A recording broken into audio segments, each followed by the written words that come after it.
When my daughter was just 4 years old, she came down with a serious infection.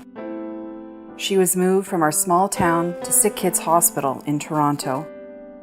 It was a scary and heartbreaking time.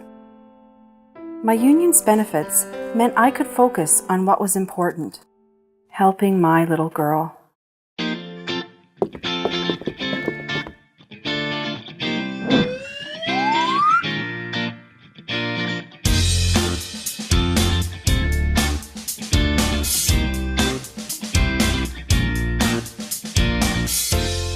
Negotiated collective agreements that provide for employee income during times away from work are an example of why collective bargaining matters. In recent rounds of bargaining, your union has made gains which provide protection to members who are unable to work. A primary role of your union is to negotiate, maintain, and protect collective agreements. Agreements are in place for a fixed period of time. Before an agreement expires, either party must notify the other that they intend to bargain changes. This process is governed by law. Once notice is given, a negotiation advisory work group is formed in preparation for bargaining. It is made up of local leaders, and it advises provincial executive during central bargaining. Local collective bargaining committees are consulted for local bargaining. The union's priorities, what we hope to achieve in any round of bargaining, are determined based on member input. Member surveys, committees, and consultations provide the information used to develop a bargaining brief. All levels of the union work tirelessly to achieve as complete a picture as possible of what issues are important to members. The brief contains the union's positions on the parts of the collective agreement to which we hope to achieve changes. Under the School Board's Collective Bargaining Act, some items are negotiated centrally for all members, while others are negotiated locally for members of that bargaining unit. Therefore, separate briefs are developed at the central and local level.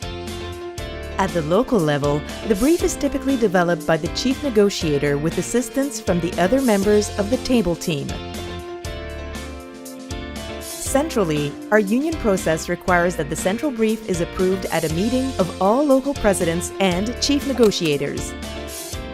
As part of maintaining the confidentiality of bargaining, the results of the bargaining priority surveys and the content of the briefs are not shared with members.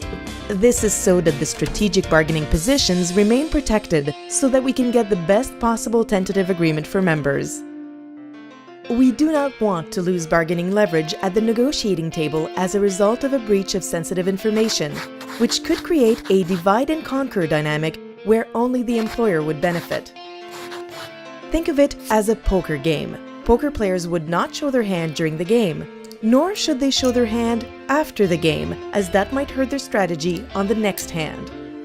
However, we do share regular bargaining updates so that members have accurate information about the bargaining process. Bargaining updates are posted on the members-only section of the provincial website and are emailed by local bargaining unit to members.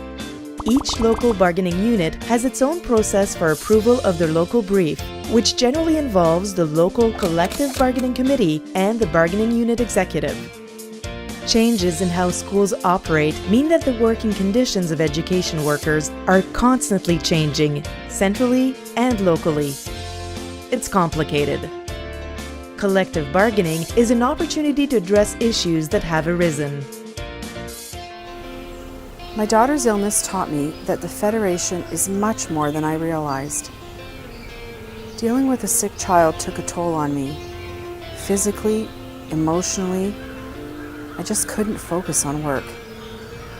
I made it through because I had the time to recuperate.